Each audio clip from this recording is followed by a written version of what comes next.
रहता है, दिया वही जलता है जो हवाओं से लड़ता है। हमारा यह दीप प्रज्वलन नई रोशनी का प्रतीक है। हम लाए हैं तूफान किश्ती निकाल कर, हम लाए हैं तूफान किश्ती निकाल के, इस देश को रखना मेरे बच्चों संभाल के, इस देश को रखना मेरे बच्चों संभाल के।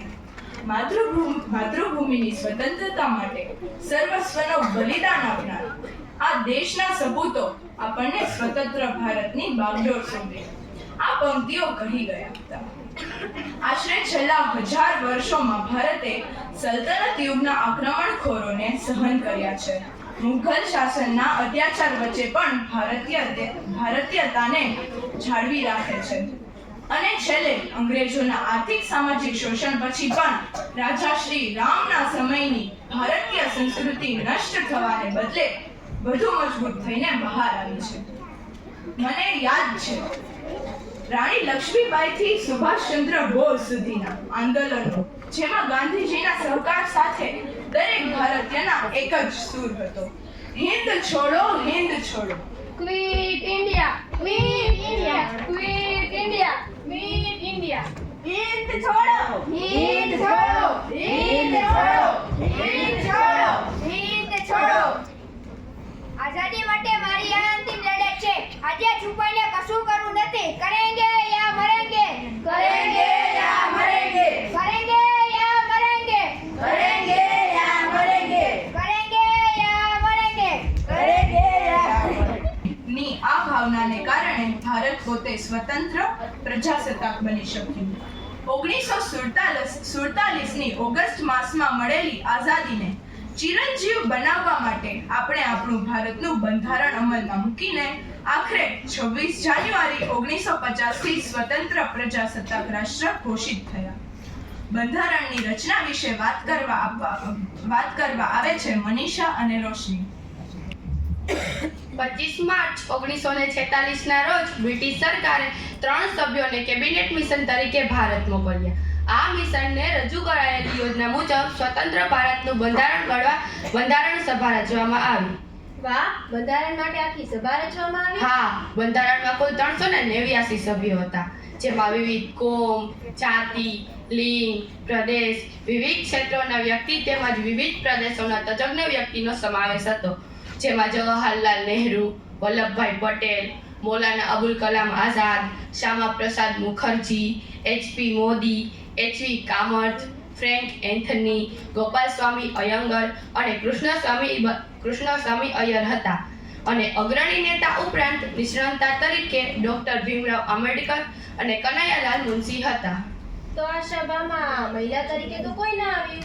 આ સભાના મહિલા તરીકે શ્રીમતી સરોજિની નાયડુ અને શ્રીમતી વિજયાલક્ષ્મી પંડિત હતા. તો આ સભાના અધ્યક્ષ તરીકે કોણ હતું?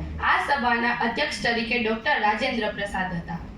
ઓહો, તો આ કામગીરી બહુ લાંબી ચાલી હશે નહીં? હા, આ કામગીરી 9 ડિસેમ્બરના તો શરૂ કરી જ દીધી હતી અને તેને પૂરી 2 વર્ષ 11 મહિના અને 18 દિવસ ચાલી કરતા. અને તેમાં કુલ સૌપ્રથમ 389 અનુચ્છેદો અને 8 પરિશિષ્ટો હતા. પછી થોડા સુધારા વધારા થયા એટલે 461 અનુચ્છેદો અને 12 પરિશિષ્ટો થયા. ઓહો, આ કામગીરી તો બહુ લાંબી ચાલી હો. હા, અને 26 નવેમ્બર 1949માં તેનો પસાર કર્યું. જો 26 નવેમ્બર કીધી તો 26 જાન્યુઆરી કઈ રીતે જોડાયેલી? એટલે તું એમ કહેવા માંગે છે કે 26 નવેમ્બર સાથે 26મી જાન્યુઆરી સી રીતે જોડાઈ હશે? હા, તો સાંભળ.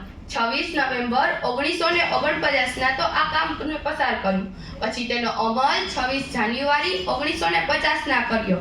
તેથી ભારતને પ્રજાસત્તાક રાષ્ટ્ર કહે છે અને 26મી જાન્યુઆરીને પ્રજાસત્તાક દિન તરીકે આપણે ઉજવીએ છીએ. હા, આપણે શાળામાં રજા હોય છે, આપણે ધ્વજવંદન કરીએ. હા, અને તેથી તો આજે આપણે આ પ્રોગ્રામને નિર્ધાર્યો છે. હા, થેન્ક યુ. સંકલ્પ સાથે આપણી સમક્ષ આજના દિવસને અનુરૂપ વક્તવ્ય લઈને આવે છે કૃપાલી અને સિદ્ધિ. બે એક માઇક ઉપર.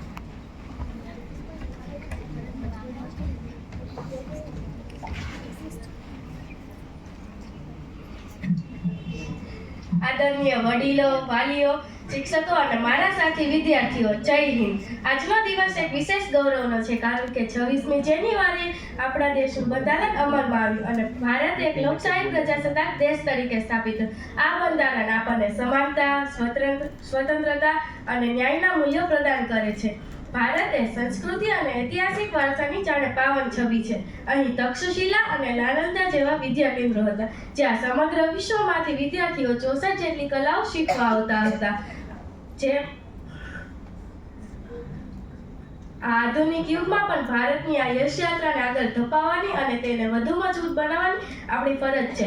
વસુધૈવ કુટુંબકમ અને સર્વે ભવંતુ સુખીના જેવા આપણા મૂળ સિદ્ધાંતો છે જે સમગ્ર વિશ્વને શાંતિ અને ભાઈચારાનો સંદેશ આપે છે. હા, આજે પણ આપણી સમક્ષ અનેક સમસ્યાઓ અને પડકારો છે, જેમ કે પહેલું ગરીબી અને બેરોજગારી. જે દૂર કરવા આપણે ઘણું બધું કામ કરવાનું છે. આપણે ટેકનોલોજી અને સ્ટાર્ટઅપ્સની શક્તિથી આ પડકારોનો ઉકેલ લાવી શકીએ છીએ. બીજું મહિલા સશક્તિકરણ. દરેક નાગરિકની જેમ મહિલાઓને પણ તમામ તક અને અધિકાર મળવા જરૂરી છે, જે તરફ આપણે ઝડપથી આગળ વધી રહ્યા છીએ. 181 અને સુરક્ષા ધારો એ આનું ઉદાહરણ છે. ત્રીજું આધુનિક ટેકનોલોજી. આર્ટિફિશિયલ ઇન્ટેલિજન્સ અને ડિજિટલ ક્રાંતિના ઉપયોગ સાથે આપણે માત્ર વિકાસ નહીં પરંતુ આ પડકારોના ઇથિકલ અને સુરક્ષાત્મક પાસાઓ પર પણ ધ્યાન આપવું જોઈએ. અને આ બધી સમસ્યાઓના મૂળમાં વસ્તી વધારો, જે તરફ આપણે ઝડપથી વધી રહ્યા છીએ, જે આપણા વિકાસના પડને ખાઈ જાય છે. આ માટે આપણે શિક્ષિત અને સમજદાર સમાજ બનવું પડશે. આજનું ભારત વૈશ્વિક મંચ પર એક શક્તિશાળી રાષ્ટ્ર તરીકે ઉભર્યું છે. વિશ્વ ભારત તરફ આશાભરી નજરે જુએ છે. ત્યારે એક નાગરિક તરીકે આપણી જવાબદારી છે કે સાચી દેશભક્તિ દર્શાવી,